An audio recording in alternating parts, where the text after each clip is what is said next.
নমস্কার বন্ধুরা, welcome to এসটিউনিক sports. বন্ধুরা, এই ভিডিওতে আমরা কথা বলবো বেশ কিছু ট্রান্সফার নিউজ নিয়ে। তার সাথে সাথে ফুটবল আপডেট রয়েছে।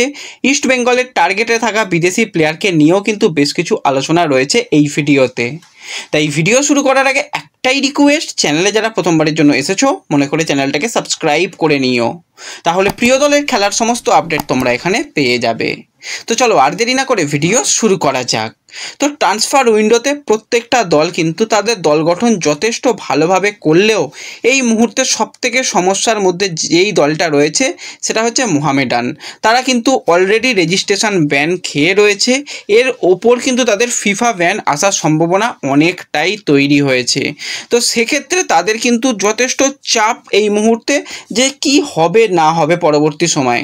কিন্তু তার মধ্যেই সিএফএল এসে গেছে, সিএফএলে দল নামাতে হবে। ডুরান্ড কাপ, সেখানেও ডুরান্ড কাপে হয়তো দল তারা নামাবে। তো সেক্ষেত্রে তাদের দল গঠন তো করতে হবে। তো দল গঠনের জন্য বেশ কিছু প্লেয়ারের সঙ্গে তারা কথাবার্তা এর আগেই বলেছিল, তোমাদের জানিয়েছিলাম। বাংলার প্রধানদের থেকে তারা কিন্তু বেশ কিছু প্লেয়ারদের নিচ্ছে। তার মধ্যে প্রথম প্লেয়ার হচ্ছে ফারদিন আলী মোল্লা। তো 23 বছর বয়সী এই সেন্টার ফরওয়ার্ড বা অ্যাটাকার অনেক দিন ধরেই কিন্তু মোহনবাগান দলের সঙ্গে যুক্ত ছিল। একদমই গেম টাইম পায়নি, বসে বসেই তার সময় কেটেছে। এবার কিন্তু সে মোহামেডানে গেছে এবং মোহামেডানে সে এই সিজনে দীর্ঘমেয়াদী চুক্তিতেই হয়তো সে তাকে রাখা হবে এবং তাকে আইএসএলের পরিকল্পনার মধ্যেও কিন্তু রাখা হবে বলেই শোনা যাচ্ছে। এবং এর সঙ্গে সঙ্গে যদি আমরা আরও এক প্লেয়ারকে নিয়ে কথা বলি, সেটা হচ্ছে রবি হাঁসদা। সন্তোষ ট্রফিতে কিন্তু অসাধারণ পারফরমেন্স আমরা রবির কাছ থেকে দেখতে পেয়েছিলাম। মোহামেডানের হয়েও কিন্তু আইএসএল খেলে এবং সেখানেও কিন্তু যথেষ্ট ভালো তার পারফরমেন্স আমরা দেখেছিলাম। টোটাল 6টা ম্যাচ খেলেছিল, 1টা গোল 1টা অ্যাসিস্ট করলেও কিন্তু ওভারঅল তার ইম্প্যাক্ট যথেষ্ট ছিল। তো এই রবি হাঁসদার সঙ্গেও কিন্তু দীর্ঘমেয়াদী চুক্তি মোহামেডান করবে বলে তারা মোটামুটি কথাবার্তা অনেকটাই এগিয়ে ফেলেছে। এবং হীরা মণ্ডল 28 বছর বয়সী লেফট ব্যাক পজিশনের প্লেয়ার, সেও কিন্তু ইস্টবেঙ্গল থেকে যোগদান করতে চলেছে, তার সঙ্গেও কথাবার্তা চূড়ান্ত। এবার সমস্যার জায়গা একটাই রয়েছে, সবার সঙ্গে কথাবার্তা তারা বলে রেখে দিয়েছে, কিন্তু রেজিস্ট্রেশন ব্যান যতক্ষণ না উঠছে তারা প্লেয়ার রেজিস্টার করতে পারছে না। তো সেই কারণেই কিন্তু তারা চাইছে যত তাড়াতাড়ি সম্ভব রেজিস্ট্রেশন ব্যানটা তোলা। তো সেক্ষেত্রে ইনভেস্টারের সঙ্গে কথাবার্তা বলেও খুব একটা লাভ হয়নি। এই যে রেজিস্ট্রেশন ব্যানের জন্য যে টাকাটা আনুমানিক মোটামুটি 23 কোটি টাকা, তো সেই টাকাটা কিন্তু মোহামেডান তারা নিজস্ব ক্লাব থেকেই পে করবে এবং যত তাড়াতাড়ি সম্ভব কিন্তু তারা এই যে ব্যানটাকে তোলার জন্য চেষ্টা করছে, তবেই কিন্তু তারা রেজিস্টার করাতে পারবে প্লেয়ারদের। এবং বেশ কিছু প্লেয়ারকে তারা ট্রায়াল থেকে নিয়েছে, তারা প্র্যাকটিস যোগদান করেছে এবং ভালোই প্র্যাকটিস করছে।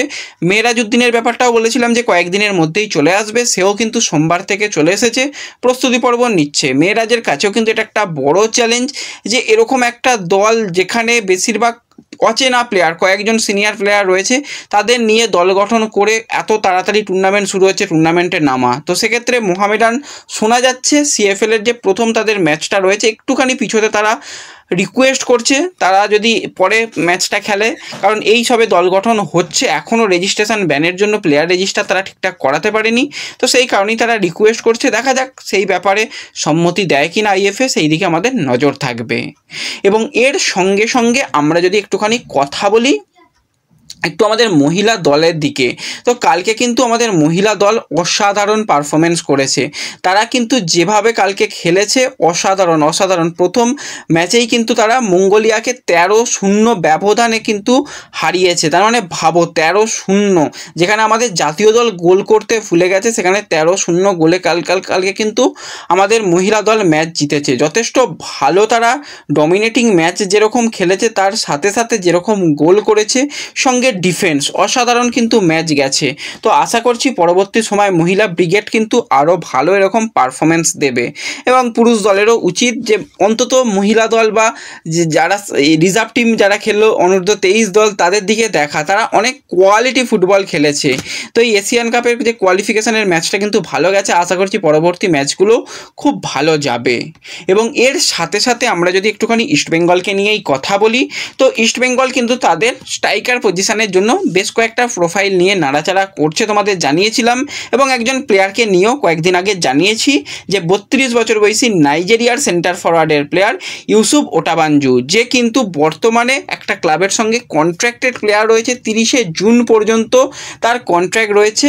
তো সেই ক্লাব কিন্তু আজকে একটা ফ্রেন্ডলি ম্যাচ খেলবে, আজ নয় পরপর কিন্তু তাদের ম্যাচ রয়েছে।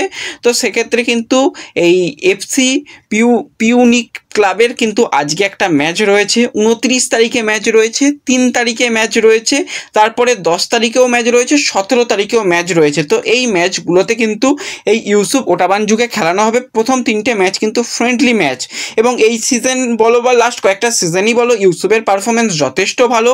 এই সিজনে 25টা ম্যাচ খেলেছে, 14টা গোল, 6টা অ্যাসিস্ট, তার মানে 20টা গোলের ক্ষেত্রে কিন্তু অবদান ছিল এই ইউসুফের। নিঃসন্দেহে কোয়ালিটি প্লেয়ার, এবং তার মার্কেট ভ্যালু হয়তো দেখলে মনে হবে যে 2 কোটি টাকার প্লেয়ার, কিন্তু তাকে আনতে গেলে ভারতে বেশ খরচা করতে হবে। আনুমানিক তোমরা ধরে রাখো 3.5 থেকে 4 কোটি টাকা তাকে কিন্তু আনতে গেলে খরচা করতে হবে, এবং সেও চাইছে দীর্ঘমেয়াদী চুক্তি। তবু তাকে কিছুটা কনভিন্স করা যাচ্ছে বলে শোনা যাচ্ছে যে 1 বছরের চুক্তি প্লাস 1 বছরের কন্ট্রাক্ট এক্সটেনশন, এটা পর্যন্ত চেষ্টা চালানো হয়েছে, কিন্তু এখনও ফাইনাল সিগনেচার সে করছে না, কারণ এই কয়েকটা তার ক্লাবের সঙ্গে ম্যাচ না হলে সে সিগনেচার করতে পারবে না। তো সেই জন্য ইস্টবেঙ্গল একটু অপেক্ষা করছে, কিন্তু ইস্টবেঙ্গলের কাছে একটা তিউনেসিয়ার প্লেয়ারেরও প্রোফাইল রয়েছে, সেও কিন্তু ভালো মানের প্লেয়ার, সেই প্লেয়ারকেও কিন্তু অস্কারের পছন্দ। তো এই দুজন প্লেয়ারের মধ্যেই কিন্তু কোনো এক প্লেয়ারকেই হয়তো আগামী সিজনে আমরা ইস্টবেঙ্গলের জার্সি গায়ে দেখব। তো দেখা যাক আজকে ইউসুফের ক্লাবের খেলা রয়েছে, খেলার রেজাল্ট কী হয়, ইউসুফ গোলফল পায় কিনা সেই দিকে নজর রাখবো। আপডেট পেলে পরবর্তী সময় তোমাদের অবশ্যই জানিয়ে দেব। তো এই ভিডিওতে এই আপডেটগুলোই শেয়ার করার ছিল। ভিডিও ভালো লাগলে লাইক শেয়ার করে দিও, চ্যানেলে প্রথমবারের জন্য এলে চ্যানেল সাবস্ক্রাইব করে নিও। তো দেখা হবে পরবর্তী ভিডিওতে, ধন্যবাদ।